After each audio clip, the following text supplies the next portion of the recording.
Hello family, so তোমরা সবাই কেমন আছো? আশা করি তোমরা সবাই ভালো আছো। তো ভাবছিলাম যে ভিডিওটা দেবো না, তো আবার ভাবলাম না থাক, করেছি যখন দিই। তো দেখো, আজকে আমি হলো চিকেন বিরিয়ানির রেসিপিটা তোমাদের সাথে শেয়ার করছি। তো আমি আগের ভিডিওতে দিয়ে দিয়েছি অবশ্যই, কিন্তু আমি কিছু বলিনি সেরকমভাবে। তো এখন আমি তোমাদেরকে এটাকে রিপিট করে দিচ্ছি আর ভালো করে বলে দিচ্ছি এটা কী কী দিয়েছি। তো দেখো, প্রথমে আমি বাসমতি চালকে ভালো করে ধুয়ে আমি ওটাকে মানে ভিজিয়ে রেখেছি 1 ঘন্টা। চাল সবসময় 1 ঘন্টা ভিজিয়ে রাখবে, দেখবে ওটা আরও বাড়বে। আর এদিকে আমি বেরেস্তা করে নেব, পেঁয়াজ কুচি নেব।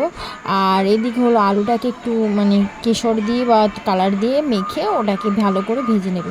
ভাজার পরে প্রেশার কুকারে একটা ডিম আর আমি ওটা সেদ্ধ করে নিয়েছি।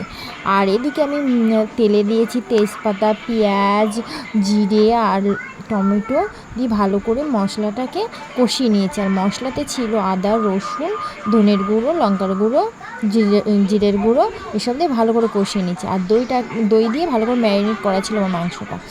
তো ওটাকে ভালো করে কষানোর পরে যতক্ষণ না তেল ছাড়বে ততক্ষণ আমি আর ওতে আমি কোনো জল দিইনি, কারণ ওটা জল দেবে না, কারণ এটা তোমার কষা কষা হবে। আর এতে ঝোল দিলে তুমি বিরিয়ানিতে দিতে পারবে না, তার জন্য এটা যা জল বেরাবে মাংসের সেটা দিয়েই করবে। তুমি ছিম আঁচে করে ভালো করে কষিয়ে। আর একটু আমি মিল্ক পাউডার দিয়ে দিয়েছিলাম ওদের।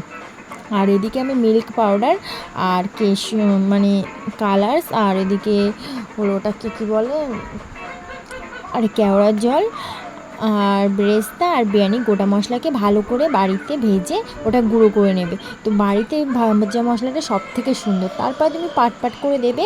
দেওয়ার পরে হলো যেমনভাবে দেয় পাট করে সেমন দেবে, ভাত দেবে, তারপরে মাংস দেবে, সেরকমভাবে দেবে। দেওয়ার পরে তুমি ওটাকে ঘি দেবে, পরিমাণ মতন ঘি দেওয়ার পরে ওতে কিছুটা কাঁচা লঙ্কা দিয়ে দেবে। তো এই আর নুনটা পরিমাণ মতন দেবে, চালটা সেদ্ধ করার সময় দিয়ে দেবে। তো দেখো, বিরিয়ানির কালারটা তোমরা একবার দেখো, জাস্ট অসাম। তো আমার তো খুবই ভালো হয়েছে। একবার তোমরা বাড়িতে ট্রাই করে দেখো, ভালো লেগে থাকলে অবশ্যই আমার চ্যানেলটাকে সাবস্ক্রাইব করতে ভুলবে না।